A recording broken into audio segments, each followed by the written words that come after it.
The negotiations on the relationship between the EU and the United Kingdom for the time after the British finally withdrew from the customs union and the internal market at the end of the year have been going on for months now on the principle of whoever shrugs. The European Union insists that in the end there must be an all-encompassing agreement that guarantees two things above all.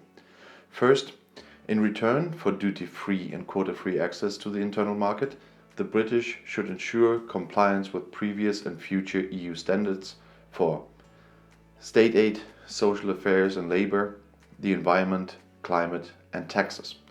Second, they should give European fishermen unchanged access to their fishing grounds. The British government is just as persistent in rejecting both and at the same time pushing for a clearly defined pure free trade agreement. The press conferences and statements of the two chief negotiators, Michel Barnier for the EU and David Frost for the UK, after the last round of negotiations, which ended yesterday, only differentiate in case of the urgency. EU chief negotiator Barnier in particular warns of facing failure and the consequent unregulated exit of the British after the end of the transition period on January 1st.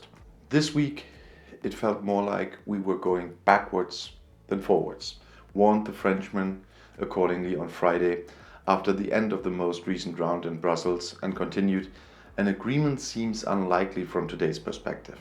I just don't understand why we waste so much valuable time.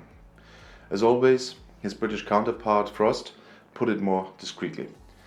An agreement remains possible and remains our goal, but it is clear that it will be difficult, he said.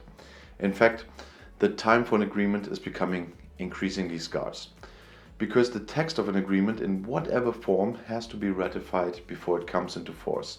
Both sides must reach an agreement in form of a compromise by the end of October at the latest, or earlier. Since the British government made it clear in June that it was not requesting an extension of the transition phase, the EU and the United Kingdom have been negotiating virtually continuously, with the exception of a short summer break before the latest round. The next official round of negotiations begins in 2 weeks on September 7th in London. According to Barnier, the new draft trade agreement presented by the British negotiator is only a repetition of the old demands. From EU circles, it was said that London's strategy was apparently to postpone negotiations on the most problematic issues as much as possible, probably in the hope of getting a better deal under time pressure. But that won't happen. The EU is counting on the fact that Great Britain will have more to lose in the event of a tough exit from the internal market. The poor economic development in the UK in the wake of the corona crisis plays into their hands. In the second quarter, the gross domestic product, the GDP, shrank by 20.4% compared to the first quarter of 2020. Talking about comparison, the German economy shrank by 10.1% in the same period.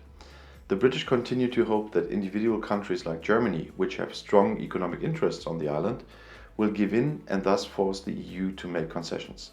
So far, however, it has not been seen that the uniform EU negotiating line is wavering. And if you ask me, it's not going to happen ever until the end of the year. And if you now want to know more about European politics from a German point of view, YouTube has chosen another of my videos right here for you in the end screen, right to another chance to subscribe to my channel. If you do so, please don't forget to click the little bell and the notifications so you will always know when I publish a new video. I'll see you in my next video. Click and enjoy. Viel Spaß!